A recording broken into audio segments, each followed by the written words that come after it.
했던 말이긴 하지만은 또 이 자체가 또 같은 말인데 이걸만 처음 보시는 분들이 있을 테니까 이 자체도 예. 그렇죠. 아무튼 예전부터 아주 예전부터 그 페이크 다큐 그러니까 파운드 푸티지 스타일의 영화를 워낙 좋아했었고 찍고 싶은 마음이 워낙 강했었거든요. 워낙 이게 카메라의 1인칭 시점으로만 전개되는 다큐면서 페이크 그러니까 이 픽션과 리얼이 서로 공존하는 이 컨셉 자체가 워낙 매력적이라고 느끼고 있어서 예전부터 찍고 싶었는데 이와 더불어서 월화의 공동묘지를 소재로 월화의 공동묘지는 그 한국 고전 공포를 소재로 좀 재해석해서 좀 장르 영화를 만들고 싶다는 생각과 실제 살인 사건의 진실의 틈새를 좀 장르적으로 픽션으로 재구성하고 싶은 마음이 맞물린 거죠. 그래서 이렇게 작업하게 된 겁니다. 이 이야기가 전에 12화에서도 이렇게 비슷한 그 사운드. 예, 맞습니다. 그 이야기죠. 예, 사운드 기사 같은 그렇죠. 이야기라든지 예전 12화 같은 경우는 그 대리 운전 기사 그렇죠. 이야기였는데 이게 좀 더 변형이 돼서 확장된 케이스죠. 예. 그러면 그거에서 이렇게 일종의 어떤 모티브 아니면 그걸 원작이라고 봐도 괜찮을까요? 원작이라보다 연작이라고 생각하시면 더 연작. 예, 연작의 개념이 연작. 조금 더 이해하시기 편하실 겁니다. 그러면 이제 처음에 이제 딱 그 보고 있으면은 물론 페이크 다큐 항상 그렇듯이 이것은 실제 사건과 뭐 이런 거에 갖다 기초했습니다라고 돼 있는데 사실 그게 이제 일종의 어떻게 보면 이제 그 거짓말이잖아요, 사실은. 그렇죠. 그 자체가 픽션이죠. 근데 이제 보통 이제 영화를 볼 때 이제 그 많이 나오잖아요. 그러니까 예를 들어서 이제 어떤 사실을 갖다가 놓고서는 영화를 픽션을 만들었을 때에도 제일 처음에 나오는 것이 뭐 이 영화는 실제 인물이나 사건과 아무 상관이 없습니다. 뭐 이런 식으로 이제 많이 나오는데, 그러니까 그 페이크 다큐는 그거를 갖다 어떻게 보면 이제 역으로 이제 사실 이용을 한 건데, 그런 지점들에 대해서 이제 그 관객들이 과연 어떻게 볼까요, 그거를? 그 자체만으로도 하나의 컨셉으로서의 재미를 느끼실 수 있을 거라 생각을 했고, 저 자체도 관객으로서 그러한 그 1년의 그런 파운드 푸티지, 페이크 다큐 스타일의 영화들을 보면서 그 자체가 너무 재밌더라고요. 영화를 보는 순간 자체는 이게 픽션인지 리얼인지 그 혼돈? 구분되는 것 자체만으로도 좀 또 다른 의미로서 감정에 이입을 할 수 있다는 게 좀 흥미로운 컨셉이라고 생각이 들었습니다. 이 영화에서 혹시 뭐 이제 실제 정말로 혹시 실제 사건이라든가 이런 데서 좀 이제 그 조사라든가 아니면 영감을 받은 것들이 있으신가요? 여기 나오긴 한데 제가 기존의 보도자료에도 나오긴 하지만은 그것이 알고 싶다에서 나왔던 36번 국도 살인 사건, 청주 인근 국도에서 발생한 택시기사 살인 사건에서 모티브를 얻어서 재구성을 한 겁니다. 근데 보게 되면 이제 그 사실 저는 이 영화를 먼저 보고 그다음에 이제 월화를 또 이제 봤었는데 두 개가 이제 그 페이크 다큐라고 하는 당연히 갖다가 이제 형식적인 어떤 공통점도 있는 동시에 두 영화가 왠지 연작 같더라고요. 일종의 두 영화가 연작이라고 하는 느낌이.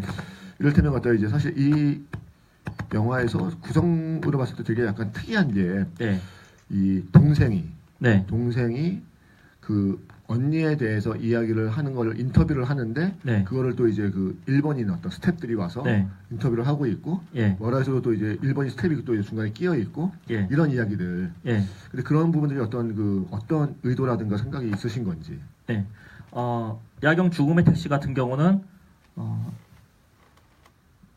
실종된 기자의 동생이나 자처하는 사람이 인터뷰 형식으로 꾸며지는 액자 형식이잖아요. 그러면서 그 상황을 또 인터뷰를 하는 일본인 인터뷰인가? 아무튼 인터뷰가 등장하는 거는 좀 이 상황의 자체를 한 번 더 액자 속에 또 다른 액자 형식으로 약간 좀 더 객관화시키고 싶은 마음이 들었거든요. 그래서 같은 한국 사람이라기보다는 좀 가깝고도 먼 나라, 멀고도 가까운 나라, 일본 외국인의 시점으로서 이 영화를 좀 또 한 번 더 꼬고 싶은 마음이 있었던 거고, 월화 같은 경우는 저번 월화 토크 때 얘기했던 거긴 하지만은 월화의 공동묘지의 실제 원전이 된 월화의 공동묘지의 배경이 일제 강점기이기도 했고, 좀 일본인 클라이언트가 등장하는 그런 상황 때문에 일본인 캐릭터가 등장이 된 겁니다. 그러면 뭐 특별한 이유 같은 거 없으실까요? 월화 같은 경우는요? 아니요, 그 두 편의 영화가 저는 사실 되게 닮아 있는 느낌들이 있었거든요. 이렇게 단순히 그러니까 이렇게 그냥 그 형식적인 그 페이크 다큐라고 하는 것만이 아니라 이야기적으로 갖다 이렇게 공통점들 자체가 그러니까 쉽게 말해서 이제 어떻게 보면 이제 그 실제 사건들을 이게 진짜일까 가짜일까라고 하면서 예. 찾아가는 이야기를 갖다가 예. 페이크 다큐라고 하는 형식으로 또다시 보여주는. 예. 근데 그러면서 갖다 이제 월화 같은 경우 갖다 물론 이제 과거 영화라든가 이런 것도 막 있는 거지만 예. 이 두 가지 이야기가 이렇게 또 한 번에 갖다가 이제 약간 그 계속해서 이렇게 그러니까 뭐랄까 이렇게 사건에 계속 이제 오히려 예. 사실 페이크 다큐의 특징은 이제 그 사건 안에 이제 내가 딱 들어가서 뭔가 아 정말 리얼한 현장을 보고 있는 것 같은데 하는 느낌을 보여주는 건데 예. 이 투표 영화에서는 오히려 뭐가 있는 것 같다 그거를 갖다가 되게 약간 깬다라고 하는 느낌이 예. 의도적으로 약간 이제 예. 어디까지나 그런 지점에서 아마 공통점을 아마 딱 그 포착하신 것 같은데 의도를 한 거예요. 그 말씀하셨다시피 그러니까 어디까지나 이 영화는 극영화다, 픽션이다라는 또 다른 의미로서의 좀 소격 효과를 좀 주고 싶은 마음에 좀 약간 의도적으로 약간 방해를 한 겁니다. 좀 예. 그런 점에서 이제 또 이제 웃음이라고 하는 코드를 네. 어떻게 사용하시는지 예를 들어서 이제 이 야경 같은 경우에는 보면은 되게 뭐랄까 사람들이 화가 나 있어요. 사람들이 이제 근데 그 화가 나 있는데 그 화가 나 있는 것이 묘하게 웃음을 줘요. 되게 뭔가 약간. 근데 또 이제 월화 같은 경우에는 그래서 아예 캐릭터 한 명한테 아예 계속 그런 웃음을 주죠. 월화 같은 경우 아예 한 명한테 확 줘버리고 다른 사람들이 그 웃는 사람을 보고서 뭔가 얼동절해하는 모습들을 또한 이제 보여주고 있고 그래서 약간의 뭔가 이제 그 블랙 코미디 같은 그런 요소를 되게 많이 갖다 두 편의 영화가 다 이렇게 깔려 있거든요. 그런데 이제 웃음이라고 하는 것들과 이제 그 호러라고 하는 물론 이제 스플래터라고 하는 장르가 있긴 하지만 이것도 그거하고 또 약간 다른 의미이고 그래서 이제 그런 웃음이라고 하는 걸 갖다 공포라고 하는 장르에다 어떤 식으로 갖다 생각을 하시면서 이렇게 넣으시는지. 제가 지금까지 만들었던 모든 작품들이 의도치 않게 블랙 코미디적인 요소가 있거든요. 그러니까 코미디긴 코미디 앞에 블랙이라는 그 단어가 붙은 이유가 그러니까 의도하게 이거 작정하고 웃겨야겠다 슬랩스틱으로서의 코미디라기보다는 상황에 따라서 극중 등장인물들은 이 상황에 따라서 나름 진지하고 열성을 다해서 그 상황에 처하지만은 이게 멀찌감치 떨어져서 보는 사람 입장에서는 저 상황 자체가 뭔가 아이러니한 웃음을 주게끔 하는 좀 뭐 페이소스까지는 아니지만 그런 아이러니한 느낌을 주고자 하는 게 좀 뭐 다른 의미로서 의도긴 했습니다. 그래서 어차피 뭐 더 잘 아시겠지만 공포의 요소가 그러니까 웃음과 공포는 저는 한 끗 차이 생각하거든요. 둘 다가 서프라이즈라는 그런 공통점이 있지만 그 서프라이즈의 질감이 어떤 형식으로 표출되느냐, 두려움의 질감으로 표출되느냐, 약간 좀 희극적인 요소로 표출되느냐에 따라서 그 한 끗 차이가 다양한 문의를 들이오는데 좀 그러한 요소들이 좀 좀 호불호가 갈리더라도 좀 섞고 싶은 마음이 들었습니다. 그런 점에서 또 한 가지가 이제 한국적인 거, 한국적인 공포 뭐 이렇게 이제 막 이야기했을 때 탈을 넣으신 의도가 있나요, 뭔가 탈? 이건 예전에 그 인터뷰에도 했던 말이긴 한데 제가 예전부터 얼굴을 가린 그 살인범의 캐릭터를 워낙 좋아했었거든요.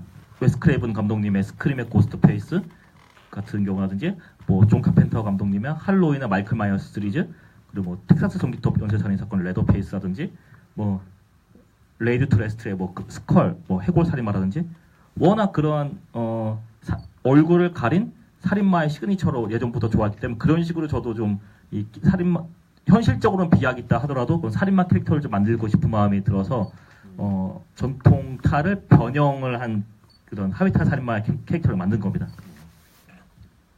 그래서 제가 이제 하는 이유가 뭐냐면은 그 이번에 이제 그 부천영화제에서 상영했던 이제 그 아웃도어 비긴즈라고 하는 그 영화도 그 일종의 그 호러 코미디거든요. 호러 코미디인데 그 영화에서도 되게 이렇게 중심적으로 나오는 것이 탈이거든요. 그러니까 한국적인 어떤 탈을 갖다 딱 쓰면은 이제 그때서부터 막 이제 그 거기에 이제 막 그 사로잡혀서 막 이제 살인을 저지르고 막 이제 이렇게 되는 것들인데 이 탈이라고 하는 것들이 보면 이제 그 한국에서 이제 그 공포 영화에서 의외로 그런 식으로 많이 쓰이는 것 같아요. 보게 되면은. 그래서 이제 그런 지점들이 갖다가 이렇게 올해 나온 영화들에서 이렇게 어떻게 보면 이제 그 두 편의 호러 영화에서 탈이라고 하는 것들이 갖다 쓰이는 어떤 이런 모습들이 왜냐면 갖다 기존에 사실 한국에서 이제 탈 뭐 이런 거 막 이야기하면 제일 많이 이야기하는 것이 사실 각시탈 이런 거잖아요. 원래는 이게 각시탈이었는데 그러니까, 이미 유명한 콘텐츠가 있기 때문에 그러니까요. 각시탈이라고 하는 그 일본 제국주의와 싸우는 아주 갖다 이제 그 정의롭고 뭐 이제 이런 캐릭터로 딱 되어 있는데 이 각시탈이라고 하는 것들 자체가 이제 그 이후로 이제 보게 되면 공포 영화에서 의외로 한국에서는 많이 쓰이고 있는 것 같아요. 그런 지점에서 어떻게 보면 갖다 이제 탈이라고 하는 것이 이제 우리아리 그러니까 현대인 예. 아니면 어떤 이제 지금 살고 있는 그 우리들한테 보여지는 거는 오히려 약간 탈이 약간 두려움의 상징이 아닐까? 뭐 예. 이를테면 뭐 그런 생각들이 약간 좀 있는 거죠. 그 정체를 알 수 없는 익명성에 의한 공포가 가장 좀 현대인 저를 포함해서 대부분의 분들이 그런 익명성에 의한 공포를 가장 두려움의 요소로 생각하고 있기 때문에 그런 거를 좀 탈로 생각하고 싶었고 예전부터 뭐 각시탈, 하회탈, 이메탈 그런 전통 탈을 소재로 한 그런 살인마 시그니처를 만들고 싶어한 욕망도 강해도 그게 맞물린 것 같습니다. 그래서 마스크라고 하는 거 이제 그러니까 이를테면 이제 아까 말씀하신 것처럼 이를테면 이제 그 할로윈에서 같은 마이어스 같은 경우는 아예 그냥 이제 표정 없는 마스크. 그다음에 어떤 뭐 13년에서 제이슨 같은 경우는 하키. 제이슨. 그러면 레더페이스 뭐 이런 식으로 사실은 뭐냐면 이제 그 서양에서 이제 마스크라고 하는 것들 자체가 보게 되면은 그 대부분의 경우는 사실은 그냥 이제 그 새롭게 창조된 거거든요. 과거에 있는 걸보다는. 그리고 이제 올해 개봉했던 이제 그것 같은 영화를 보고 있으면은 거기서는 이제 크라운이라고 이야기하는 전통적으로 어떤 보여지는 어떤 그런 종류에 갖다가 그건 정확히 말하면 마스크라기보다는 분장이겠죠. 그렇죠. 이런 걸 써서 이제 가게 되는데 사실 그런 게 있는 것 같아요. 뭐가 있냐면은 어떻게 보면 이제 그 서양 공포 영화에서 그 시리얼 킬러들 아니면 갖다 이제 그 초자연적 힘을 갖는 살인마들이 마스크를 쓰는 거는 자기를 갖다가 이제 초자연적인 존재로 만들기 위한 어떤 시도라고 스스로 초월하기 위한. 그렇죠. 근데 이제 보면 이제 그래서 이제 어떻게 보면 그들은 과거하고 연결된 마스크를 잘 안 쓰는 것 같아요. 새로운 독립된 자아로서 그렇죠. 초월적인 존재로 그렇죠. 그래서 이제 오히려 그것 같은 경우는 갖다 이제 전통적으로 스티븐 킹 스타일의 오래전부터 내려오던 어떤 그런 그 이어지는 공포라고 하는 거를 보여주기 때문에 크라운이라고 하는 우리가 이렇게 전통적으로 알고 있는 그러면서 약간 뭔가 섬뜩함을 느낄 수 있는 존재들. 그랬을 때 이제 그 각시탈 같은 경우는 사실 그런 것 같아요. 그러니까 각시탈, 하회탈을 우리가 많이 이렇게 이름은 들어봤는데 사실 잘 모른다는 거죠. 우리가 이 하회탈이 과연 어떤 데서 쓰이고 있는 건지 각시탈이 어디서 쓰이고 있는 건지 하면서 뭐 꼭두각시 무슨 뭐 춤이라든가 이런 데서 그냥 적당히 보이는 것 정도밖에 우리가 몰라서 사실 그런 지점들이 갖다 이렇게 되게 흥미로운 것 같아요. 그러니까 그 탈이라고 하는 것들을 어떠한 방식으로 갖다 이제 쓰는 것인가. 그래서 보면 이제 아웃더 비긴즈 같은 경우 그걸 갖다 약간 이제 짐 캐리가 나왔던 마스크의 어떤 약간 호러 버전 약간 그런 스타일로 갖다 이제 가는 건데 여기서는 갖다 이제 그런 것들을 그런 그 금방 얘기했던 뭐 13금년이라든가 할로윈이나 이런 방식하고 연결이 된다는 점에서 좀 차이가 있다는 생각이 약간 있었거든요. 보게 되면서. 그러니까 스스로가 독립된 자아로서 초월적인 존재라고 생각을 하지만은 익명성에 의한 그러니까 초자연적으로 넘어가지 않고 어디까지 현실에 기반을 두는 물론 이게 나중에 그 암시를 하지만은 이게 국적도 할 수 없고 정체도 할 수 없고 글로벌로 떠돌면서 살인을 저지른다는 암시를 주긴 하지만 그건 영화적인 맥거핀으로서 암시인 거고 말씀하신 그런 지점과 맞닿아 있다고 생각합니다. 근데 제일 마지막에 그러면 이제 그 일본 사람들이 미국 쪽으로 가잖아요. 그럼 그 사람은 미국 가서 죽나요? 죽을지도 모른다라는 암시가 있고 그러니까 야경 죽음의 택시가 다른 식으로 다른 연작으로 또 살인 택시에 관련된 또 공포 영화를 또 준비를 하고 있는데 그러한 연작들이 계속 나오면서 그러한 맥거핀의 요소들을 떡밥들을 좀 회수해 나가면서 이야기를 전개 나가는 것도 생각하고 있습니다. 그러면 그 대리운전, 그 다음에 어떤 여기서 이제 그 택시, 이런 것들 이제 금방 이렇게 그거를 계속 연작으로 만들 생각하고 있다라고 말씀하신 것처럼 그렇게 택시라고 하는 것에 대해서 이렇게 특별하게 뭔가 이렇게 그 애착 아니면 뭔가 이렇게 집착을 하시는 뭔가 이유 같은 게 혹시 있으신가요? 택시에 대한 그러니까 저뿐만 아니고 아마 대부분의 분들이 그 모르는 차, 익명에 알 수 없는 누군가의 차, 특히 택시라든지 그러한 그 운송수단을 탔을 때에 대한 그 막연한 두려움은 누구나 다 갖고 있다고 생각을 하거든요. 저도 어릴 적부터 뭐 트라우마까지는 아닌데 그러한 택시 드라이버에 대한 뭐 막연한 의미로 동경과 두려움을 동시에 양가 감정을 더 갖고 있었던 것 같아요. 그러니까 어찌 보면은 도시의 이면의 구석구석을 다 파고들어 수많은 사람들을 만난다는 것에 대한 동경의식과 그래도 어찌됐든 내가 알 수 없는 그 상대방의 공간에 내가 들어가서 어떤 목적지로 가게 되는 그러한 과정에 따른 막연한 두려움, 어릴 때부터 그런 게 있었기 때문에 그게 영화적으로 마틴 스콜세지 감독님의 택시 드라이버가 있었고 그건 아예 오락적으로 확 풀어버린 게 릭 베송 감독님의 제작을 한 택시 시리즈가 있었고 그러한 영화들을 보면서 저 자연스럽게 영향을 받지 않았나 생각이 듭니다.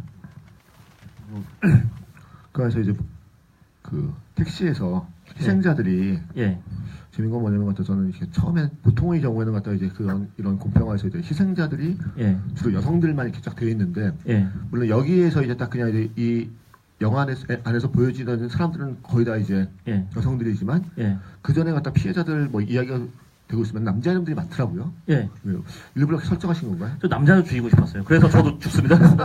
물론 뭐 여성 캐릭터도 공격은 당하지만 어디까지 되면 죽는다라는 암시는 보여지지 않았고 확실하게 명확하게 죽는 캐릭터는 남자들인 거죠. 그러니까 전복까지는 아니지만 좀 다르게 좀 해보고 싶은 마음이 컸습니다.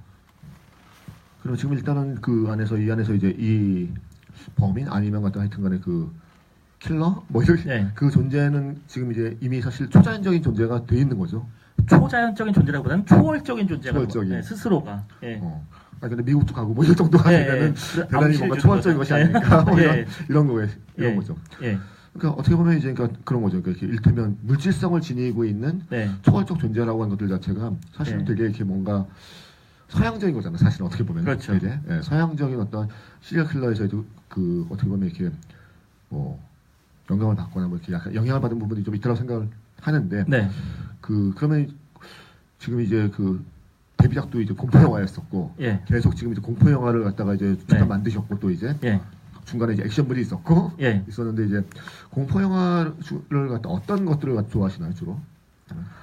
공포 예전에는 스플래터고를 좋아했었거든요. 막 화끈하게 잔혹하게 정말 피로 물든 낭자한 그런 스타일을 어릴 때는 무척 좋아했었는데 물론 그런 장르를 지금도 좋아하긴 하지만은 그보다도 좀 눈에 보여지는 자극적인 영화들도 좋아하지만은 좀 생각할수록 좀 약간 좀 두려움을 느끼게 하는 그런 요인들의 영화를 좋아하는 것 같습니다. 예를 들면은 몇 번이고 제가 좋아하는 영화를 언급하긴 했지만은 그 브라이언 드 팔마 감독님의 블로우 아웃이라든지 필사의 추적이라는 이름으로 저희 비디오를 출시했던 물론 명백한 제가 오마주로 제가 표출하겠지만 그러한 영화들 되게 좋아하는 것 같습니다. 그리고 팟캐스트 배드 테이스트에서 제가 언급을 했었던 웨스 크레이븐 감독님의 데뷔작 왼편 마지막 집은 저희 올타임 페이보릿 호러 영화입니다. 그렇습니다. 그러면 어떻게 보면 이제 상당히 그 초자연적 호러보다는 약간 그 스릴러적인 어떤 경향이 강한 초자연적인 호러 좋아하는데 아무래도 기본적인 성향은 좀 현실적인 호러 스릴러에 조금 더 맞닿아 있지 않나라는 생각이 듭니다. 물론 초자연적인 그런 영화도 좋아하죠. 그래서 일단 저는 이번 영화, 그러니까 야경하고 월화라고 하는 영화들은 갖다 이렇게 그래서 되게 같이 맞물려 있다는 생각이 좀 약간 있었거든요. 그러니까 이렇게 사실 내용은 어떻게 보면 완전 다른 건데 내용은 갖다 월화 같은 경우는 갖다 뭐 하여튼 과거의 영화들 찾아가면서 실제로 존재한다 뭐 이런 이야기이고 이거는 갖다 이제 어떤 법의를 추적 물론 그런 점에서 이제 추적이라고 하는 것 어떤 미스터리라고 하는 것들을 해명하기 위해서 사람들이 갖다 가는 과정들은 이제 똑같은데 그 안에서 이제 벌어지는 그 소위 말해서 양상이 완전히 갖다 이제 좀 차이가 있는 것 같아요. 왜냐면 갖다 이제 물론 이제 그거 둘 다가 어떻게 보면 이제 그 뭐 킬러 아니면 갖다 무슨 뭐 각각 원혼 이런 것들한테 이제 말려 들어가는 이야기이기는 한데 월화라고 하는 건 영화와 이 영화의 어떤 근본적인 어떤 차이점 같은 것들이 있다고 생각하시나요? 차이점이라기보다는 어찌됐든 이 야경 같은 경우는 뭐 물론 아예 재구성을 한 픽션이긴 하지만은 실제 사건의 모티브를 두고 있는 재구성한 작품이고 월화 같은 경우는 어찌됐든 월화의 공동묘지라는 그 원전이 된 게 아예 픽션이니까 픽션을 소재로 가져오되 귀신 원혼의 존재를 있다라는 암시만 주고 사실상은 그 메신저로 등장하는 기분 나쁜 인솔자가 살인마 스릴러 성향으로 갔기 때문에 그러한 느낌이 조금 다르지 않나 생각이 듭니다. 원혼을 씌워서 자기네끼리 집단 관계에 빠지는 그런 느낌을 좀 그게 좀 다른 것 같습니다.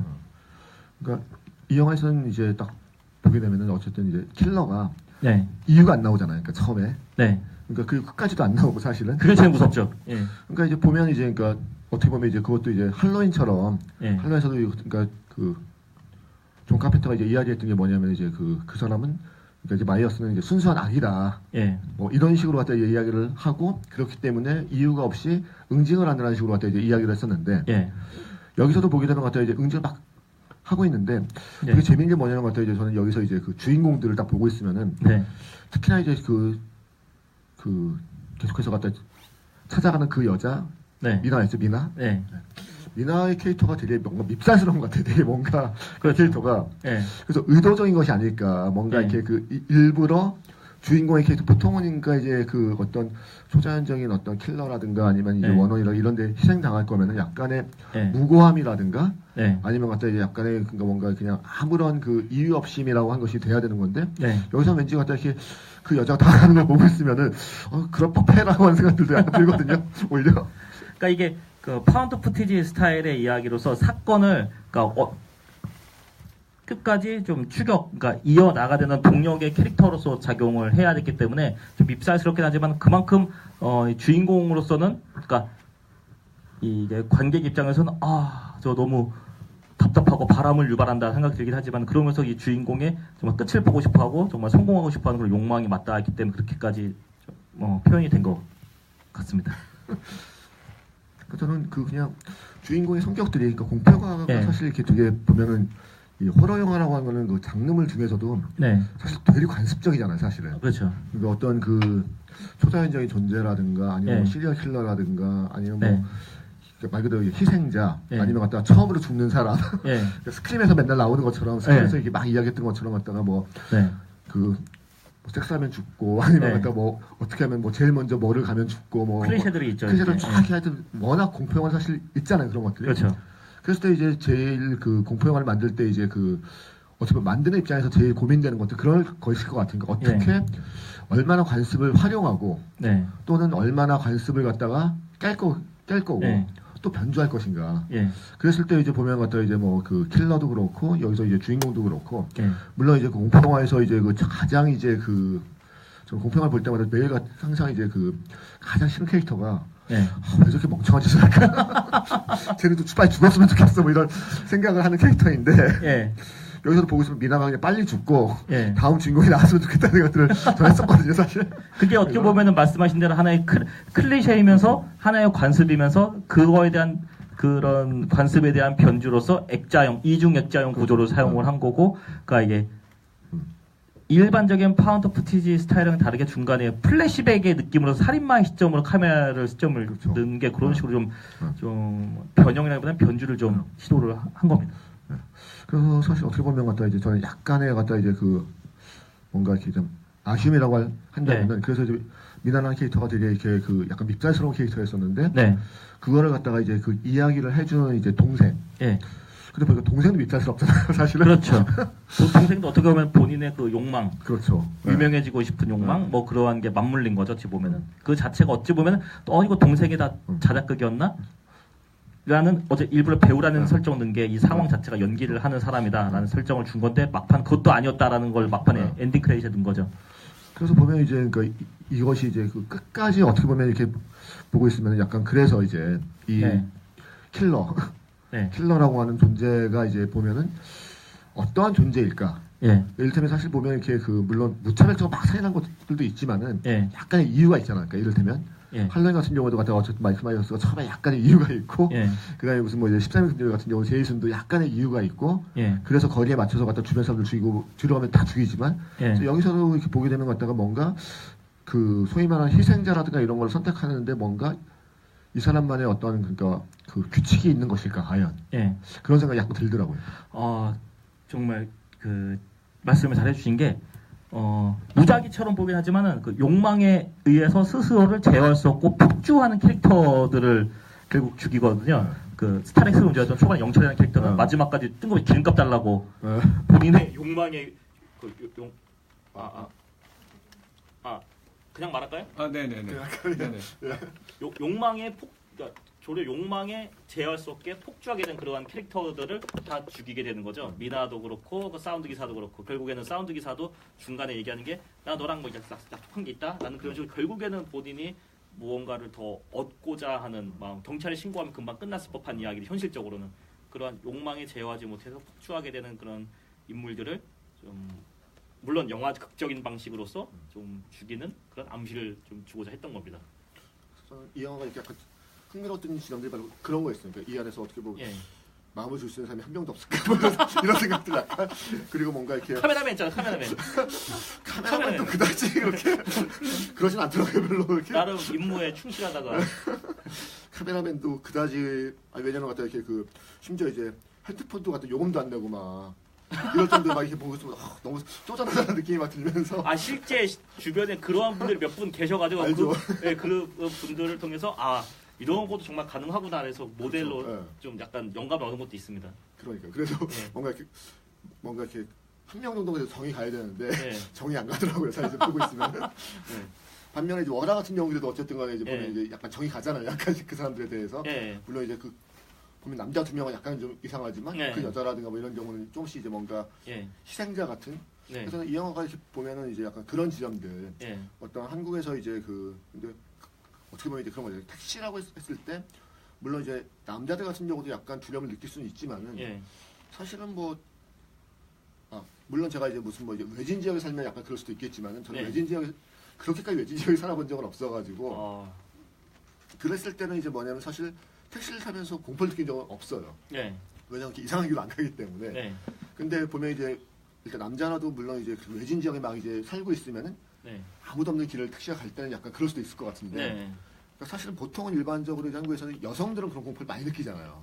보통. 근데 이제 남성들은 사실 그런 공포를 안 느끼거든요. 근데 이제 그런 점에서 이제 보면 이제 이 영화가 어떻게 보면 여성들만을 갖다 대상으로 딱 가는 것도 아니고 남자들과 그런 식의 금방 얘기하는 욕망들과 막 이런 것들을 간다는 점에서 어떤 일종의 약간 응징이 아닐까 그런 점에서 약간 이렇게 뭔가 약간 그러니까 뭔가 통쾌함이라기보다는 뭔가 약간 되게 그럴듯함이 좀 있다는 생각을 좀 했습니다. 약간 좀 이 생각에서. 감사합니다. 좋게 봐주셔서. 그래서 뭐 하여튼 월화라고 하는 영화하고 이 영화라고 하는 부분들이 갖다 동시에 만들어진 것들 거의 짧은 시간 내에 갖다 이제 그 파운드 하는 스타큐라고 하는 형체로 만들어진 것들 자체가 대단히 갖다 이제 좀 약간 의미 있는 작업이라고 생각을 해요. 어떻게 보면 이제 한국에서 사실 공포 영화라고 하는 것들이 쉽게 안 만들어지고 있고, 그렇죠. 그런 영화들을 갖다 지속적으로 갖다 만들면서 어쨌든 간에 이제 그 해외 영화제에서도 갖다 이렇게 몬트리올 영화제에서도 이제 감사하게도 상도 받고 상도 좀 받고 그러셨는데 보시기에 이제 그 외국인들이 그 영화제나 이런 데서 갖다가 이 영화를 어떤 점을 갖다 어떤 점을 갖다 이제 좀 좋아하는 것 같은가요? 그 말씀하셨던 그러한 지점들의 요소들을 다 좋아했던 것 같아요. 이게 어찌 보면 하나의 공포 장르 영화로서 1인칭 시점의 그 파운드 푸티지의 시점으로서 이제 장르로서 좋아했던 분들은 앞서서 그 얘기가 됐던 이게 한 번은 꼭 이중 액자 형식으로 한번 좀 비튼 그러한 지점들을 좋아했던 것 같고, 그 월화 같은 경우는 이게 그 파운드 푸티지 성향의 영화와는 일반적 영화와는 다르게 각각의 짜증나는 캐릭터들의 개성들을 다 가지고 있다. 그러한 개성적인 캐릭터들이 서로 물고 물리는 그런 지점들을 되게 좋아했던 것 같습니다. 그 중간에 특히 몬트리올 국제영화제 같은 경우는 중간에 그 택시기사가 그 32번 국도 지점에서 공격하는 장면에서는 거의 막 그 나이 드신 그 분들이 좀 실신까지는 아니지만 좀 많이 좀 놀래졌던 경험도 있었습니다.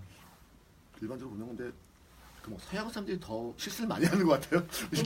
보게 되면 물론 그러니까 우리나라 관객들도 마찬가지지만 너 공포 영화 자체를 욕하면서 보는 그런 좀 열광을 하면서 보는 그런 지점들이 훨씬 많은 것 같습니다. 막 팝콘 던지고 이 영화만이 아니라 이를테면 로우 같은 영화도 이를테면 갖다 막 서양에서는 막 보다가 정말 막 사람들이 막 거의 뭐 쓰러져 기절하고 막 그랬다 그러는데 한국에서 그런 일이 한 번도 없더라고요. 부천에서 했을 때는 그런 일이 한 번도 없고, 뭔가 이렇게 가끔 공포 영화를 보고 있으면 뭐 서양에서 무슨 뭐 영화제에서 뭐 하면 사람들 실신하고 막 이렇게 되게 이야기 많이 했는데 실신하고 막 물고 나무도 없다고 하질 않나 막 로프 타고 뛰어내렸다고 하질 않나. 그러니까요. 이제 한국들이 점점 이제 우리나라도 이제 좀 그러한 식으로 좀 더 이제 문화가 더 발달되지 않을까. 이미 그러한 지점들이 보이고 있고요. 이제 한국은 너무 현실이 혹독해서 그런 거 아닐까요 혹시?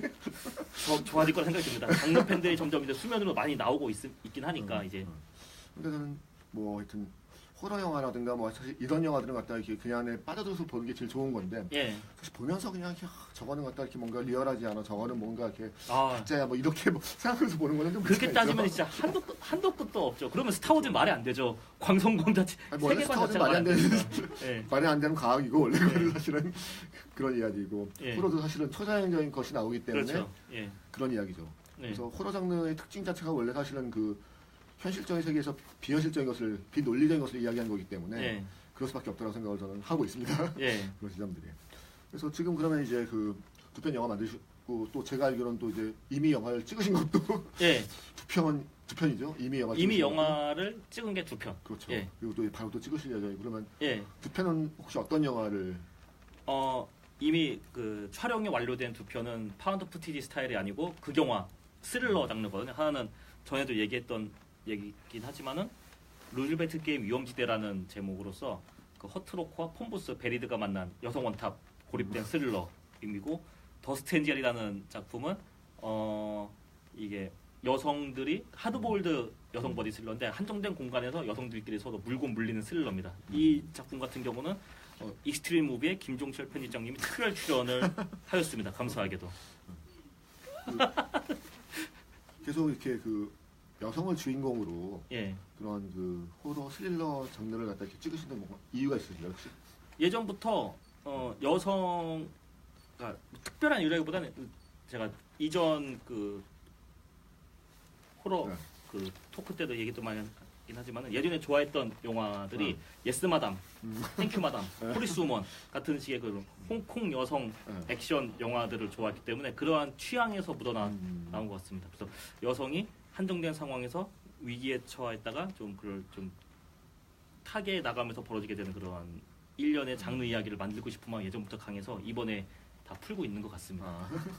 그럼 뭐 앞으로 계속하는 건 아니고 일단은 지금은 이렇게 만들고 싶은 영화를 만들면서 자연스럽게 그냥 여성이 주인공으로 되었다. 그러니까 지금 그 일테면 이제 우리 제가 이제 부천 영화제 프로그래머를 이제 하면서 그 이제 프로그래머들하고서 이제 이야기를 많이 하고 그다음에 이제 그 해외 영화제 같은 데 많이 가서 이제 그 경향을 보고 있으면은 여성 감독이 만든 영화들 그다음에 여성을 주인공으로 내세우는 영화들이 대단히 많더라고요. 그리고 아니면 이제 여성과 이제 남자가 같이 나와도 이야기의 어떤 키가 되는 것을 갖다 여성이 한다라든가 이런 영화들이 정말 늘었어요. 과거에 비해서. 경향들이 이렇게 좀 그렇죠. 경향 자체가 완전히 갖다 이게 좀 보이고 있다라고 하는 거. 그러면서 이제 어쨌든 페미니즘이라고 하는 것들이 갖다 사회적 이슈가 이렇게 또 되고 있으면서 그것이 전반적으로 갖다 영화적으로 어떻게 이야기가 계속 되고 있고 그런 지점에서도 갖다가 어떻게 보면 갖다 이제 그런 부분들을 어떻게 보면 좀 앞서서 포착하신 것이 아닌가 뭐 이런 생각도 앞서서 포착보다는 제가 하고 싶고 제가 예전부터 하고 싶고 이거 내가 할 수 있는 이야기다라고 했던 거를 지금의 타이밍에 맞춰서 하다 보니까 이게 어쩌다 보니 또 운이 따라줬던 것 같습니다. 지금 그런 것이 이제 경향성인 것 같아요. 그러니까 경향성들 어떻게 보면 이제 과거 아까 말씀하신 것처럼 이제 제스만 땡큐마다 뭐 이렇게 막 하셨는데 근데 홍콩 영화들에서도 보게 되면 갖다 이제 그런 종류의 갖다 이제 그 소위 말하는 영웅 모색과 뭐 이런 영화 남자들의 우정들도 있지만은 사실 저희가 이제 그 당시에 이제 80년대 이제 그 후반 막 이런 영화들 막 봤을 때 되게 좋았던 것이 뭐냐면은 이를테면 뭐 매연방이라든가 아니면 갖다 이제 그런 그 아니면 갖다 임청아라든가 이런 배우들의 되게 이렇게 예쁜 매력이라기보다 멋있는 매력이었거든요. 되게 동방상역 같은 영화도 완전 멋있잖아요. 그러니까 그런 영화들을 보면서 이제 어떻게 보면 이제 되게 좋아했던 그런 것들을 갖다 이제 보여준 것이 아닌가. 그래서 어떻게 보면 이제 그런 걸 이제 서양에서는 일찍이 갖다 장만옥을 듣고 와서 영화들도 찍었었고 뭐 이제 이게 있었는데 한국에서도 이제 그런 것들 자체를 갖다 이제 약간 이렇게 보고선 했었던 그 사람들이 성장해서 이제 감독이 되고 이러면서 이제 그런 이야기를 갖다 할 수 있는 것이 아닌가라는 생각들도 약간 들거든요. 그래서 제가 이렇게 시작을 하게 된 것 같습니다. 시간이 이제 거의 다 끝났다고. 그러면은 그러면 일단 지금 그 야경과 이제 월화라고 하는 사실 두 편의 영화를 동시에 이렇게 그 공개를 하고 하는 경우들도 아마 한국에서 거의 없었을 것 같아요. 거의 아마. 그렇죠.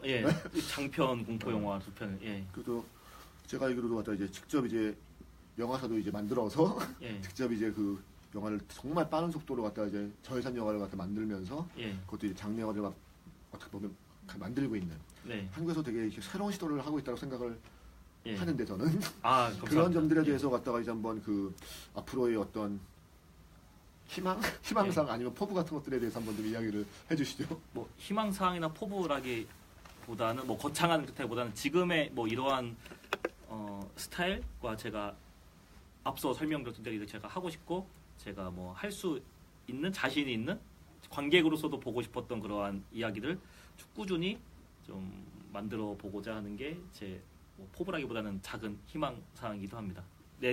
내후년에도 이렇게 찾아뵙겠습니다. 계속 영화들이 이제 이미 찍어놓은 것들도 있고 계속 찍으실 테니까 이제 계속 영화를 만날 수 있을 겁니다. 오인철 감독님의 영화를 기대하겠습니다. 네, 감사합니다. 네, 감사합니다.